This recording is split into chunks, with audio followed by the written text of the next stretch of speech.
اللہم صلی علی محمد وعلی آل محمد وبارک وسلم۔ السلام علیکم ورحمۃ اللہ وبرکاتہ۔ مسلمانوں کی حبشہ کی ہجرت اور شعیب ابی طالب میں قید ہونا۔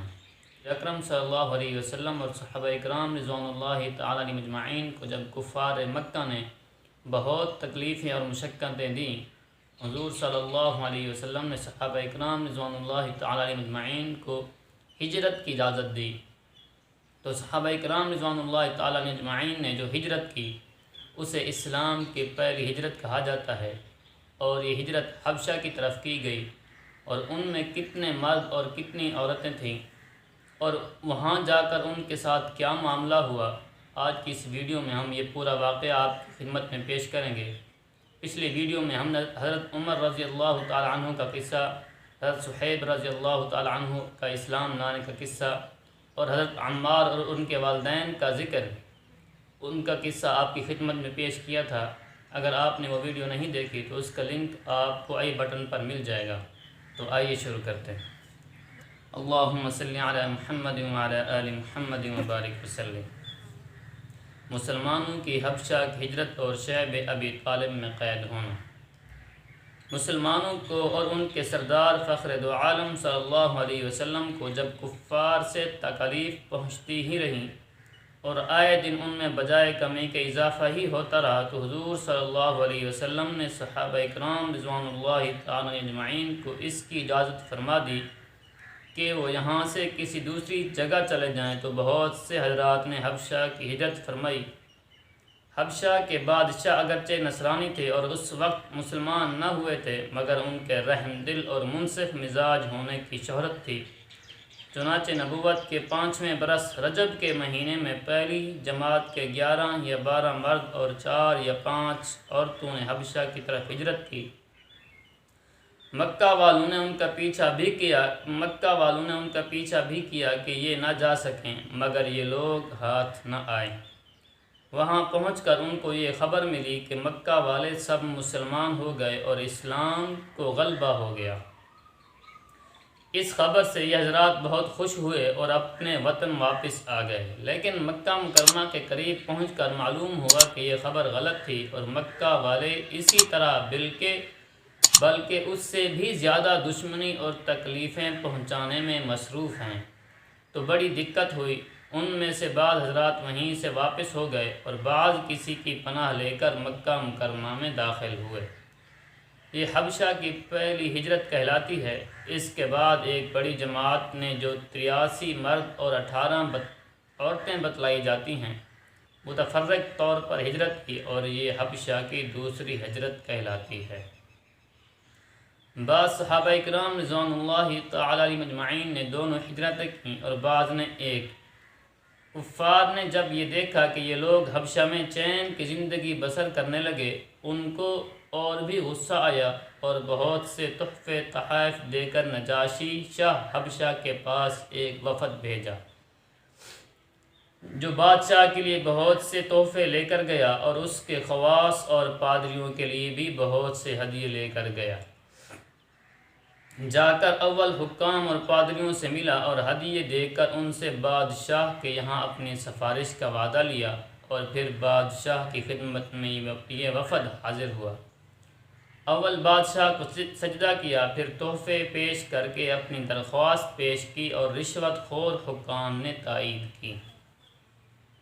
انہوں نے کہا کہ اے بادشاہ، ہماری قوم کے چند بے وقوف لڑکے اپنے قدیمی دین کو چھوڑ کر ایک نئے دین میں داخل ہو گئے، جس کو نہ ہم جانتے ہیں نہ آپ جانتے ہیں، اور آپ کے ملک میں آ کر رہنے لگے۔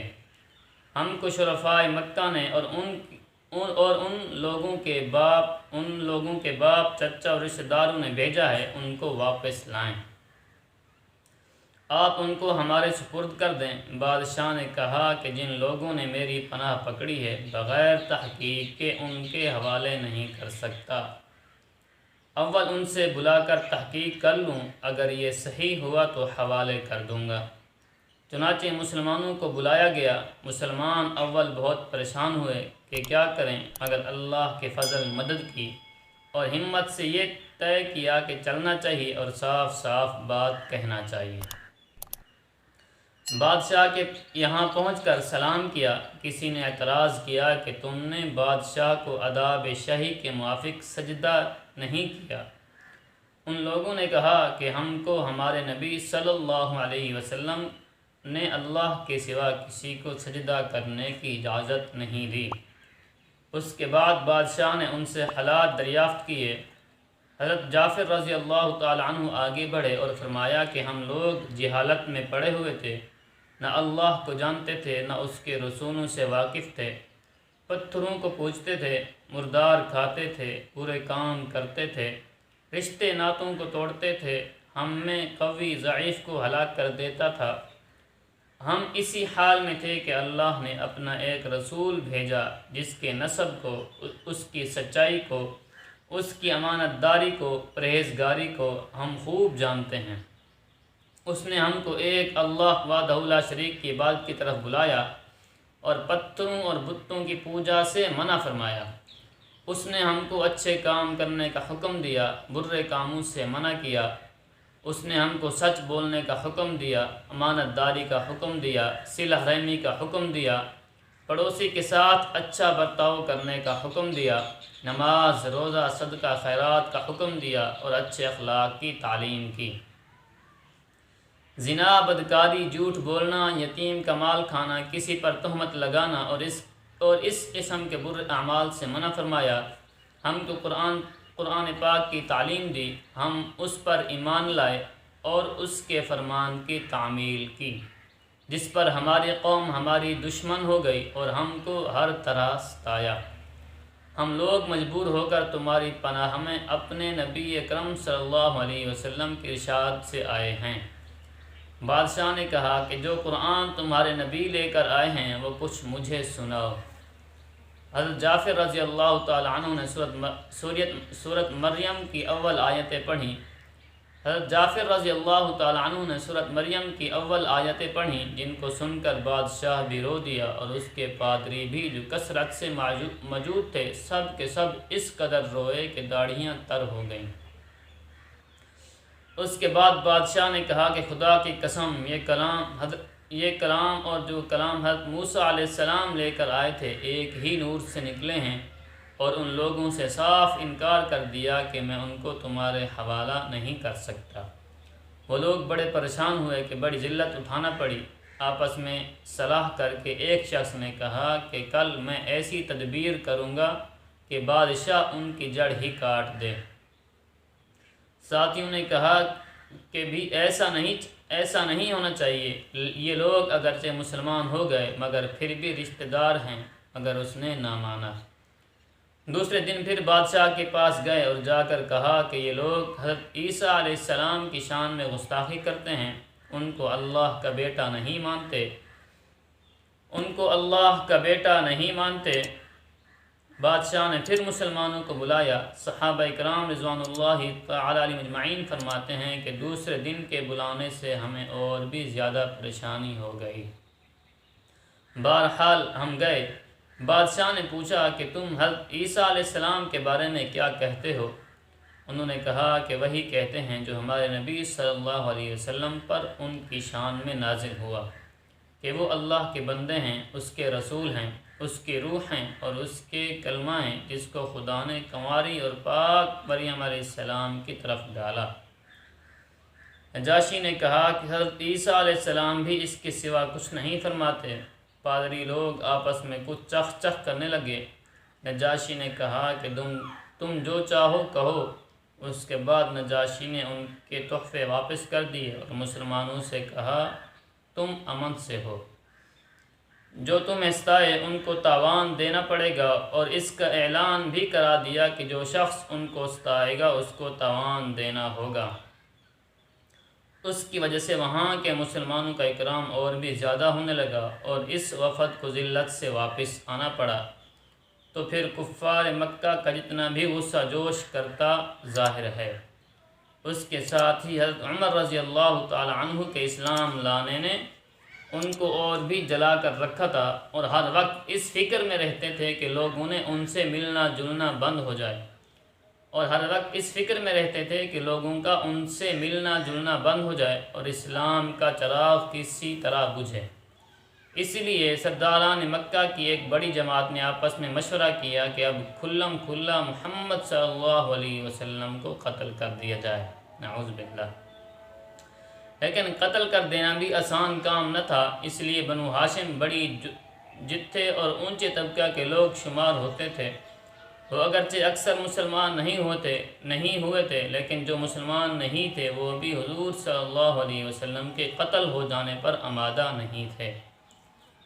اس لیے ان سب کفار نے مل کر ایک معاہدہ کیا کہ سارے بنو ہاشم اور بنو عبد المطلب کا بائیکاٹ کیا جائے، نہ ان کو کوئی شخص اپنے پاس بیٹھنے دے، نہ ان سے کوئی خرید و فروخت کرے، نہ بات چیت کرے، نہ ان کے گھر جائے، نہ ان کو اپنے گھر میں آنے دے، اور اس وقت تک صلح نہ کی جائے جب تک کہ وہ حضور صلی اللہ علیہ وسلم کو قتل کے لیے حوالہ نہ کر دیں۔ یہ معاہدہ زبانی ہی گفتگو پر ختم نہیں ہوا، بلکہ یکم محرم سن 7 نبوی کو ایک معاہدہ تحریری لکھ کر بیت اللہ میں لٹکایا گیا تاکہ ہر شخص اس کا احترام کرے اور اس کو پورا کرنے کی کوشش کرے۔ اور اس معاہدہ کی وجہ سے 3 برس تک یہ سب حضرات 2 پہاڑوں کے درمیان ایک گھاٹی میں نظر بند رہے کہ نہ کوئی ان سے مل سکتا تھا، نہ یہ کسی سے مل سکتے تھے، نہ مکہ کے کسی آدمی سے کوئی چیز خرید سکتے تھے، نہ باہر سے آنے والے کسی تاجر سے مل سکتے تھے۔ اگر کوئی شخص باہر نکلتا تو پیٹا جاتا اور کسی ضرورت کا اظہار کرتا تو صاف جواب پاتا۔ معمولی سا سامان غلہ وغیرہ جو ان لوگوں کے پاس تھا وہ کہاں تک کام دیتا۔ آخر فاقوں پر فاقے گزرنے لگے اور عورتیں بچے بھوک سے بیتاب ہو کر روتے اور چلاتے۔ ان کے اعزاء کو اپنی بھوک اور تکلیف سے زیادہ ان بچوں کی تکلیفیں ستائیں۔ آخر 3 برس کے بعد اللہ کے فضل سے وہ صحیفہ دیمک کی نظر ہوا اور ان حضرات کی یہ مصیبت دور ہوئی۔ 3 برس کا زمانہ ایسے سخت بائیکاٹ اور نظر بندی میں گزرا، اور ایسی حالات میں ان حضرات پر کیا کیا مشقتیں گزری ہوں گی وہ ظاہر ہیں، لیکن اس کے باوجود صحابہ کرام رضوان اللہ تعالی علیہم اجمعین نے نہایت ثابت قدمی کے ساتھ اپنے دین پر جمے رہے، بلکہ اس کی اشاعت فرماتے رہے۔ فائدہ: یہ تکالیف اور مشقتیں ان لوگوں نے اٹھائی ہیں جن کے آج ہم نام لیوا کہلاتے ہیں اور اپنے آپ کو ان کا متبع بتلاتے ہیں، اور سمجھتے ہیں کہ ہم لوگ ترقی کے باب میں صحابہ کرام رضوان اللہ تعالی علیہم اجمعین جیسی ترقیوں کے خواب دیکھتے ہیں۔ لیکن کسی وقت ذرا غور کر کے یہ بھی سوچنا چاہیے کہ ان حضرات نے قربانیاں کتنی فرمائیں اور ہم نے دین کی خاطر، اسلام کی خاطر، مذہب کی خاطر کیا کیا کیا۔ کامیابی ہمیشہ کوشش اور سعی کے مناسب ہوتی ہے۔ ہم لوگ چاہتے ہیں کہ عیش و آرام، بددینی اور دنیا طلبی میں کافروں کے دوش و بدوش چلیں اور اسلامی ترقی ہمارے ساتھ ہو۔ یہ کیسے ہو سکتا ہے؟ ترسم نرسی بکعبہ اعرابی کہ راہ کہ تو ممبروی بترکستان است۔ مجھے خوف ہے اور بدوی کہ تو کعبہ کو نہیں پہنچ سکتا، اس لیے کہ یہ راستہ کعبہ کی دوسری جانب ترکستان کی طرف جاتا ہے۔ میرے بھائی دوست بزرگوں، یہ تھے صحابہ کرام رضوان اللہ تعالی علیہم اجمعین جیسی عظیم ہستیاں جنہوں نے اسلام کو پھیلانے میں اتنی تکلیفیں اور سخت مشقتیں برداشت کیں۔ یہ صحابہ کرام رضوان اللہ تعالی علیہم اجمعین کے واقعات آپ تک پہنچانے کا مقصد صرف اور صرف یہی ہے کہ اللہ کے رسول اور صحابہ کرام رضوان اللہ تعالی علیہم اجمعین کی عظمت اور محبت ہمارے دلوں میں آ جائے، اور اللہ رب العزت کی ذات سے دعا ہے اللہ تعالی ہمیں صحابہ کرام رضوان اللہ تعالی اجمعین کے ساتھ حقیقی محبت نصیب فرمائے۔ آمین آمین۔ السلام علیکم ورحمۃ اللہ وبرکاتہ۔